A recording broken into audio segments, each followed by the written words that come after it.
আসসালামু আলাইকুম wrestling lovers, কি অবস্থা সবার? স্বাগত সবাইকে রেসলিং লাভার্স নেটওয়ার্কের আরো একটি ব্র্যান্ড নিউ ভিডিওতে।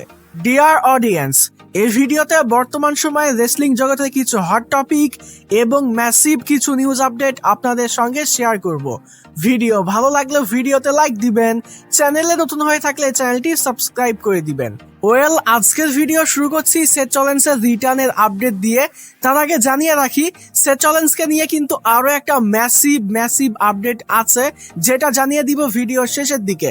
তো যাই হোক, প্রথমেই কথা বলি সেথ রলিন্সের রিটার্নের ব্যাপারে। এর আগেও কিন্তু সেথ রলিন্সের রিটার্নের ব্যাপারে কথা বলেছি, সেথ রলিন্সের রিটার্নের ব্যাপারে আপডেট দিয়েছি। তবে রিসেন্টলি কিন্তু সেথ রলিন্সের রিটার্নের ব্যাপারে নতুন করে আরো একটা আপডেট পাওয়া গিয়েছে। তো প্রথমেই 2026 সালের রয়্যাল রাম্বলে কিন্তু সেথ রলিন্স রিটার্ন করতে পারে। সেখানে সেথ রলিন্সের রিটার্ন করার সম্ভাবনা কিন্তু 50-50, মানে রয়্যাল রাম্বলে সেথ রলিন্স রিটার্ন করতেও পারে আবার নাও করতে পারে। তো এই আপডেটটা কিন্তু সবাই একটু ভালো করে শুনবেন, কারণ এখানে কিন্তু দুইটা বিষয় আছে। তো আপডেটে বলা হচ্ছে, কোনো কারণে সেথ রলিন্স যদি রয়্যাল রাম্বলে রিটার্ন করতে না পারে, তাহলে আমরা ফাইনালি মার্চ মাসে গিয়ে সেথ রলিন্সের রিটার্ন দেখতে পাবো। তবে কোনো কারণে মার্চ মাসেও যদি সেথ রলিন্স রিটার্ন না করে, তাহলে আমরা ফাইনালি রেসলম্যানিয়ার দিনেই সেথ রলিন্সের রিটার্ন দেখতে পাবো। তো এখানে আপডেট মূলত দুইটা।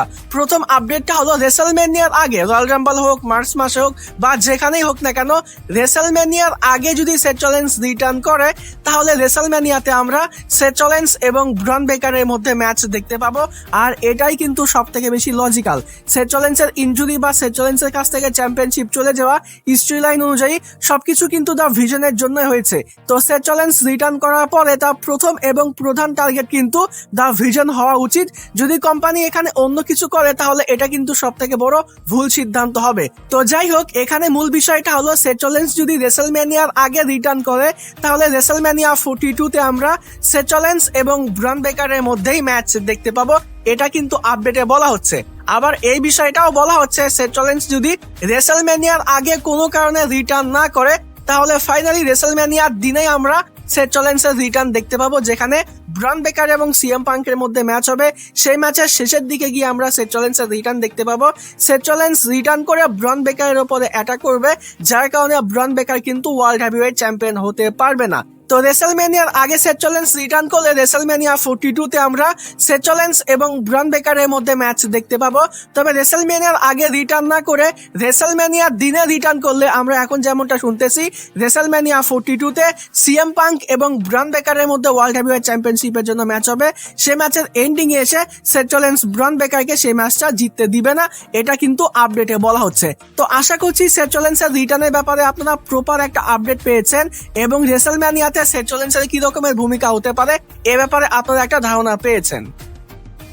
এবার আসি পরবর্তী আপডেটে। পরবর্তী আপডেটটা হলো এজে স্টাইলসকে নিয়ে। আই থিঙ্ক আমরা সকলেই জানি যে এজে স্টাইলস 2026 সালে রেসলিং থেকে রিটায়ার করবে। এখন বেশ কয়েকটা জায়গায় কিন্তু এমনটা বলা হচ্ছে, আমরা অনেকে এক্সপেক্ট করতেছি যে রেসলম্যানিয়া 42-তে এজে স্টাইলস রেসলিং থেকে রিটায়ার করতে পারে, আবার 2026 সালে সামার স্ল্যামেও হতে পারে। তবে এটাকে নিয়ে কিন্তু রিসেন্টলি একটা আপডেট বেরিয়েছে, যেই আপডেটে বলা হচ্ছে রেসলম্যানিয়া 42 কিংবা 2026 সালের সামার স্ল্যাম কোনো জায়গাতেই এজে স্টাইলস রেসলিং থেকে রিটায়ার করবে না। রেসলম্যানিয়ার পরে এবং সামার স্ল্যামের আগে যদি ফ্রান্সে কোনো একটা ডাব্লিউডাব্লিউই শো হয় বা ইভেন্ট হয়, সেখানে কিন্তু ফাইনালি এজে স্টাইলস রেসলিং থেকে রিটায়ার করবে। আর এটার পেছনে কারণ হলো, ফ্রান্সের অডিয়েন্সরা কিন্তু এজে স্টাইলসকে অনেক বেশি পছন্দ করে, তাকে অনেক বেশি ভালোবাসে। তো এর জন্য আপডেটে বলা হচ্ছে, রেসলম্যানিয়া 42 কিংবা 2026 সালের সামার স্ল্যাম কোনো জায়গাতেই এজে স্টাইলস রেসলিং থেকে রিটায়ার করবে না। তবে এই সময়টার মধ্যে যদি ফ্রান্সে কোনো ইভেন্ট হয় ডাব্লিউডাব্লিউই কোম্পানির, তাহলে সেখানে আমরা এজে স্টাইলসের ফাইনালি রেসলিং থেকে রিটায়ারমেন্ট দেখতে পাবো। তো রিসেন্ট আপডেটে কিন্তু এরকমটাই বলা হচ্ছে। আর আমার কাছে মনে হয় যে এজে স্টাইলসকে যদি ফ্রান্সে রিটায়ার করানো হয়, তাহলে এটাই কিন্তু বেস্ট একটা সিদ্ধান্ত হবে। কারণ ফ্রান্সের অডিয়েন্সরা এজে স্টাইলসকে যে পরিমাণে ভালোবাসে, এরকমের ফ্যান সাপোর্ট সে কিন্তু আই থিঙ্ক অন্য কোনো জায়গায় পাবে না। তো ফ্রান্সে এজে স্টাইলসকে রিটায়ার করানো হলে আই থিঙ্ক এটা ডেফিনেটলি ভালো একটা সিদ্ধান্ত বলে আমার কাছে মনে হয়। এবার আসি পরবর্তী স্টোরিতে। পরবর্তী স্টোরিটা হলো এজে লিকে নিয়ে।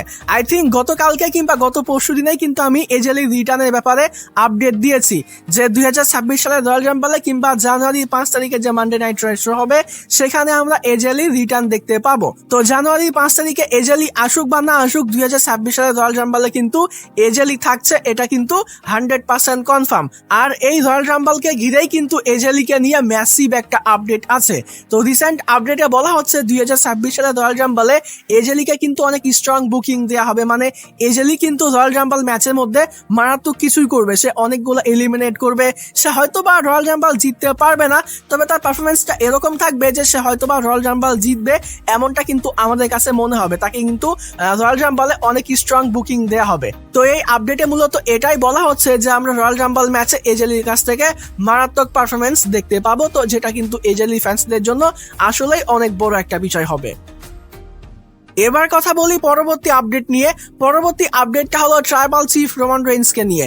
রোমান রেইন্সকে নিয়ে কিন্তু ম্যাসিভ একটা আপডেট পাওয়া গিয়েছে। তাছাড়া রোমান রেইন্সকে নিয়ে কিন্তু আরো একটা আপডেট আছে, যেটাও ভিডিওর সামনের দিকে জানিয়ে দিব।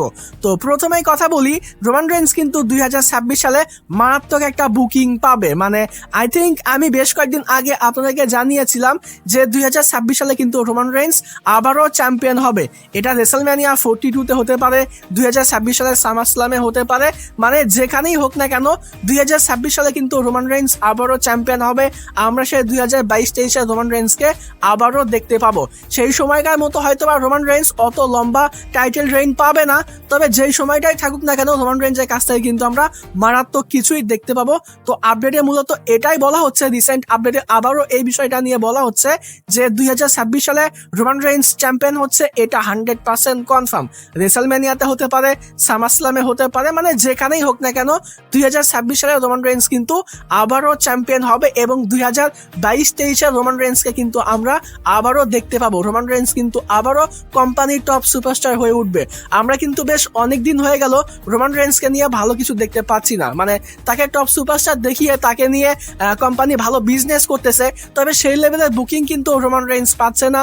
রোমান রেইন্স কিন্তু চ্যাম্পিয়নশিপ ফিউডে নেই, ভালো কোনো ফিউডে নেই। এই যে ওয়ার গেমস ম্যাচ হলো, এখানেও কিন্তু রোমান রেইন্সকে সেরকম ভাবে দেখানো হয়নি, মানে শেষের দিকে গিয়ে ওয়ার গেমস হাইপ করার জন্য রোমান রেইন্সকে কিন্তু নিয়ে আসা হয়েছিল, তবে তার বুকিংটা কিন্তু ওই রকমের ছিল না, এটা কিন্তু দেখলেই বোঝা যায়। তো রোমান রেইন্সের আগের যে বুকিংটা সেটা কিন্তু বর্তমান সময়ে চলতেছে না, তবে রিসেন্ট আপডেটে বলা হচ্ছে রোমান রেইন্সকে কিন্তু আমরা সেই আবারও আগের বুকিং দেখতে পাবো, মানে রোমান রেইন্স কিন্তু আবারও কোম্পানির টপ সুপারস্টার হয়ে উঠবে, রোমান রেইন্স কিন্তু আবারও কোম্পানির টপে উঠবে, এমনটা কিন্তু রিসেন্ট আপডেটে বলা হচ্ছে।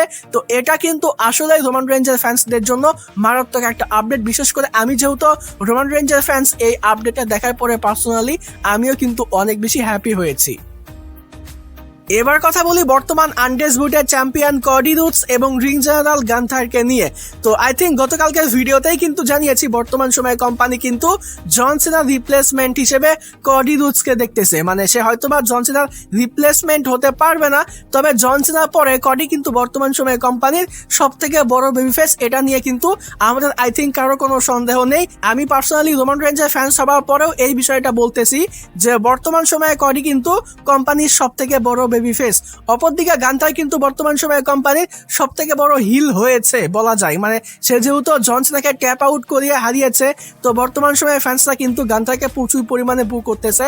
তো বলা যায় যে গান্থার কিন্তু বর্তমান সময়ে কোম্পানির সব থেকে বড় হিল, এবং কোম্পানি কিন্তু গান্থারকে সব থেকে বড় হিল বানাতে চায়। হয়তোবা আগামী বছর গিয়ে আমরা দেখতে পাবো যে কোম্পানির সব থেকে বড় বেবি ফেস হলো কডি এবং সব থেকে বড় হিল হলো গান্থার। তো এখানে আগামী বছর হোক, তারপরে বছর হোক, বা যেখানেই হোক না কেন বর্তমান সময়ে কোম্পানি প্ল্যানিং করতেছে যে নেক্সট জন সিনা কডি রুডস, অপরদিকে জন সিনাকে কিন্তু আসলেই হারিয়েছে গান্থার। তো এই দুজনের মধ্যে কিন্তু কোম্পানি একটা ম্যাচ করার কথা ভাবতেছে, কোম্পানির সব থেকে বড় বেবি ফেস ভার্সেস কোম্পানির সব থেকে বড় হিল গান্থার এবং কডি রুডসের মধ্যে আমরা কিন্তু একটা ম্যাচ দেখতে পাবো। আই থিঙ্ক এটা রেসলম্যানিয়া 42-তে হতে পারে কিংবা রেসলম্যানিয়া 43-তেও হতে পারে। তো যেখানেই হোক না কেন কডি এবং গান্থারের মধ্যে কিন্তু কোম্পানি এরকমের একটা ম্যাচ করার কথা ভাবতেছে। আই থিঙ্ক এই ম্যাচটা করা হলে কডি এবং গান্থারকে যদি সেরকমের বুকিং দেওয়া হয় তাহলে এটা কিন্তু ডেফিনেটলি ব্যাঙ্গার একটা ম্যাচ হবে। আমরা কিন্তু ফিউচারে গিয়ে কডি এবং গান্থারের কাছ থেকে মারাত্মক একটা আউটপুট পেতে যাচ্ছি। এবার কথা বলি ট্রাইবাল চিফ রোমান রেইন্সকে নিয়ে। আমি কিন্তু বেশ কয়েকটা ভিডিওতে বলেছি যে রোমান রেইন্স কিন্তু 2026 সালে রয়্যাল রাম্বল জিতবে। বেশ কয়েকটা ভিডিওতে কিন্তু বেটিং ওডস দেখিয়েছি এবং এখনো পর্যন্ত বেটিং ওডসে কিন্তু রোমান রেইন্সই টপে আছে। রিসেন্ট আপডেট অনুযায়ী রোমান রেইন্সই কিন্তু 2026 সালে রয়্যাল রাম্বল জিতবে। আর এক্সপেক্টেড যে রেসলম্যানিয়া 42 তে আমরা রোমান রেইন্স এবং কডি রুডসের মধ্যে আনডিসপিউটেড চ্যাম্পিয়নশিপের জন্য ম্যাচ দেখতে পাবো। তবে কোনো কারণে রেসলম্যানিয়া 42 তে রোমান রেইন্স এবং কডি রুডসের মধ্যে যদি ম্যাচ না হয় তাহলে রোমান রেইন্স এবং সিএম পাঙ্কের মধ্যে ওয়ার্ল্ড হেভিওয়েট চ্যাম্পিয়নশিপের জন্য রেসলম্যানিয়া 42 তে আমরা ম্যাচ দেখতে পাবো। এখন অনেকেই বলতে পারেন যে কডি বাদ দিয়ে হঠাৎ করে সিএম পাঙ্ক কেন আসলো, সিএম পাঙ্কের সঙ্গে তো ব্রন বেকারের ম্যাচ হবে। তো ভিডিও শুট দিকেই জানিয়েছি রেসলম্যানিয়ার আগে সেথ রলিন্স রিটার্ন করলে সেথ রলিন্স এবং ব্রন বেকারের মধ্যে রেসলম্যানিয়াতে ম্যাচ হবে। তো সিএম পাঙ্ক কিন্তু ক্লিয়ার হয়ে গেল। তো রোমান রেইন্স এবং সিএম পাঙ্কের মধ্যে কিন্তু রেসলম্যানিয়া 42 তে ম্যাচ হতে পারে। আগে এই বিষয়টা ক্লিয়ার করি, তারপরে বলতেছি কডি এবং রোমান রেইন্সের মধ্যে রেসলম্যানিয়া 42 তে কেন ম্যাচ হবে না। তো বিষয়টা হলো রেসলম্যানিয়া 42 তে রোমান রেইন্স এবং সিএম পাঙ্কের মধ্যে যদি ওয়ার্ল্ড হেভিওয়েট চ্যাম্পিয়নশিপের জন্য ম্যাচ হয় তাহলে ডেফিনেটলি রোমান রেইন্স কিন্তু সিএম পাঙ্ককে হারাবে এবং সেই কিন্তু হবে নতুন ওয়ার্ল্ড হেভিওয়েট চ্যাম্পিয়ন। আর আমার কাছে মনে হয় রোমান রেইন্সের কিন্তু এবার ওয়ার্ল্ড হেভিওয়েট চ্যাম্পিয়ন হওয়াই প্রয়োজন। আনডিসপিউটেড চ্যাম্পিয়নশিপটা কিন্তু রোমান রেইন্স ক্যারি করেছে, সেটার ভ্যালু যে কি পর্যায়ে চলে গিয়েছে, রোমান রেইন্স যে আনডিসপিউটেড চ্যাম্পিয়নশিপের ভ্যালুটা কোন পর্যায়ে নিয়ে গিয়েছে এটা কিন্তু আমরা সকলেই জানি। তবে ওয়ার্ল্ড হেভিওয়েট চ্যাম্পিয়নশিপ এটার ভ্যালু কিন্তু অতটাও না। তবে রোমান রেইন্স যদি ওয়ার্ল্ড হেভিওয়েট চ্যাম্পিয়নশিপটাকে ক্যারি করে তাহলে এটার ভ্যালু কিন্তু অনেক বেশি হয়ে যাবে। তো আমার কাছে মনে হয় যে এর জন্য রোমান রেইন্সকে এবার ওয়ার্ল্ড হেভিওয়েট চ্যাম্পিয়ন হওয়া প্রয়োজন। পরবর্তী সময়ে কডি এবং রোমান রেইন্সের মধ্যে ম্যাচ করা যায়। আর এবার আছি যে রেসলম্যানিয়াতে কডি এবং রোমানের মধ্যে কেন ম্যাচ হবে না। হয়তোবা রেসলম্যানিয়ার আগে কডিটা চ্যাম্পিয়নশিপটা হারবে। কডি এবং রোমান রেইন্সের মধ্যে ম্যাচ হলে এই ম্যাচটা হয় কিন্তু একটা মাত্রই, কারণ সেটা হলো চ্যাম্পিয়নশিপ। রোমান রেইন্স কডিকে হারাবে এবং সে হবে আবারও আনডিসপিউটেড চ্যাম্পিয়ন। তবে রেসলম্যানিয়ার আগে কডি রুডসের কাছে যদি চ্যাম্পিয়নশিপটাই না থাকে তাহলে রোমান রেইন্স এবং কডি রুডসের মধ্যে রেসলম্যানিয়াতে কেন ম্যাচ হবে। এখন অনেকেই বলতে পারেন যে রেসলম্যানিয়ার আগে কডি রুডসের কাছে কেন চ্যাম্পিয়নশিপ থাকবে না। তো আই থিঙ্ক আমি গতকালকের ভিডিওতেই জানিয়ে দিয়েছি যে কডি এবং ড্রু ম্যাকেন্টায়ারের মধ্যে কিন্তু আমরা আবারও ম্যাচ দেখতে পাবো। রয়্যাল রাম্বলে হতে পারে, মানে রয়্যাল রাম্বলে কিন্তু অলমোস্ট এটা কনফার্মই হয়ে গিয়েছে যে 2026 সালে রয়্যাল রাম্বলে আমরা কডি রুডস এবং ম্যাকেন্টায়ারের মধ্যে আনডিসপিউটেড চ্যাম্পিয়নশিপের জন্য ম্যাচ দেখতে পাবো এবং এক্সপেক্টেড যে এই ম্যাচের মধ্যে ড্রু ম্যাকেন্টায়ার কডি রুডসকে হারাবে। আর এই ম্যাচের মধ্যে কডি রুডস যদি চ্যাম্পিয়নশিপটা হারে আর ড্রু ম্যাকেন্টায়ার যদি চ্যাম্পিয়ন হয় তাহলে কিন্তু এটা ডেফিনেটলি ভালো একটা সিদ্ধান্ত হবে। এখানে রোমান রেইন্সের ফ্যান্সদের জন্য একটু খারাপ হতে পারে যে রোমান রেইন্স কডিকে হারাতে পারলো না, কডির কাছ থেকে আনডিসপিউটেড চ্যাম্পিয়নশিপটা আবারও নিতে পারলো না। তবে আপনারা ভেবে দেখেন রোমান রেইন্সের কাছে আনডিসপিউটেড চ্যাম্পিয়নশিপটা না আসলেও তার কাছে কিন্তু ওয়ার্ল্ড হেভিওয়েট চ্যাম্পিয়নশিপটা আসবে। আর ওয়ার্ল্ড হেভিওয়েট চ্যাম্পিয়নশিপ আসলে কি হতে পারে সেটা নিয়ে কিন্তু অলরেডি কথা বলে ফেলেছি।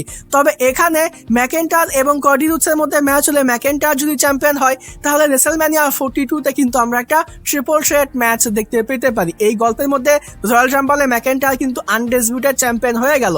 ম্যাকেন্টায়ারের সঙ্গে র্যান্ডি অর্টনের কিন্তু একটা আনফিনিশড বিজনেস আছে। আবার র্যান্ডি অর্টন কিন্তু কডি রুডসের চ্যাম্পিয়নশিপটা অনেক বছর ধরে দেখতেছে, তবে সে কিন্তু এখনো পর্যন্ত হিল টার্ন করেনি। তো তাদের মধ্যে একটা ট্রিপল থ্রেট ম্যাচ হলে রয়্যাল রাম্বলে ম্যাকেন্টায়ার চ্যাম্পিয়ন হলো এবং রেসলম্যানিয়াতে র্যান্ডি অর্টন আবার চ্যাম্পিয়ন হলো, আবার ট্রিপল থ্রেট ম্যাচও হয়ে গেল।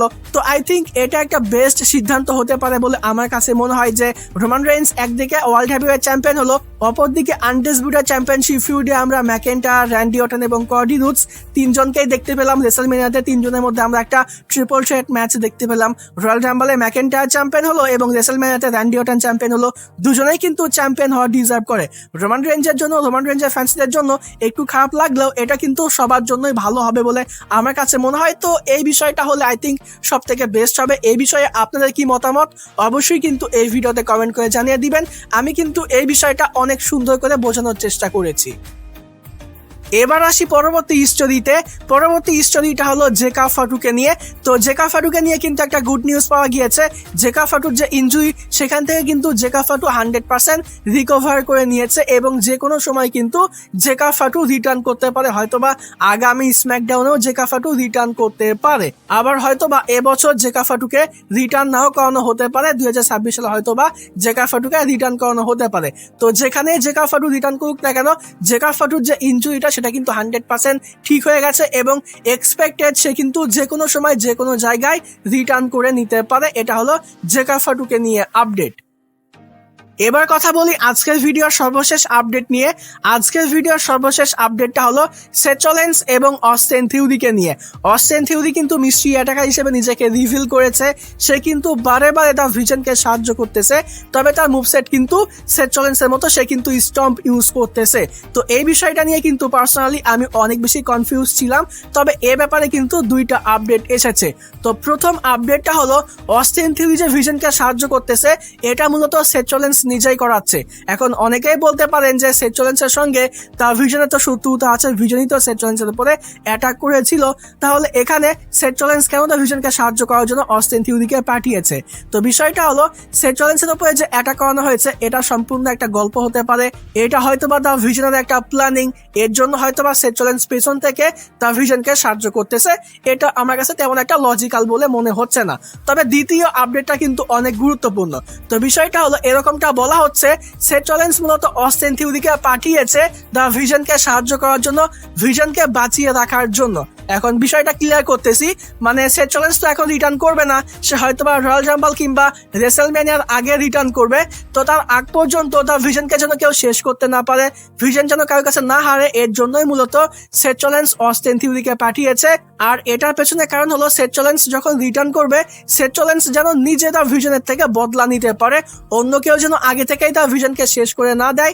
এর জন্য অস্টিন থিওরিকে দিয়ে সেথ রলিন্স তার ভিশনকে বাঁচিয়ে রাখতেছে। সেথ রলিন্স রিটার্ন করে সে নিজে ভিশনের থেকে বদলা নিবে, এর জন্যই মূলত এই বিষয়টা করানো হয়েছে। আই থিঙ্ক এই বিষয়টা আমি আপনাদেরকে বোঝাতে পেরেছি। তো যাই হোক ডিয়ার অডিয়েন্স, এই ভিডিওটা এখানেই শেষ করতে চাচ্ছি। আশা করছি ভিডিওটি ভালো লেগেছে। ভিডিও ভালো লাগলে ভিডিওতে লাইক দিবেন, চ্যানেলে নতুন হয়ে থাকলে চ্যানেলটি সাবস্ক্রাইব করে দিবেন। আজকের মতো এখানেই বিদায় নিচ্ছি। যাবার আগে একটি কথাই বলতে চাই, যদি রেসলিং ভালোবাসো তাহলে আমরা সবাই এক টিম।